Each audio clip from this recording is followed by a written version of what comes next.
ایک رات جب دنیا خواب غفلت میں تھی، اللہ کے حبیب محمد اللہ وصلہ وسلم کو آسمانوں کی سیر کے لیے بلایا گیا۔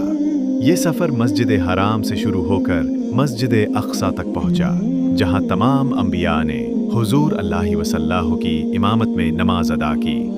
پھر وہ لمحہ آیا جب اللہ نے اپنے محبوب کو آسمانوں کی بلندیوں پر بلایا۔ پہلا آسمان، دوسرا، تیسرا، یہاں تک کہ 7ویں آسمان تک پہنچے۔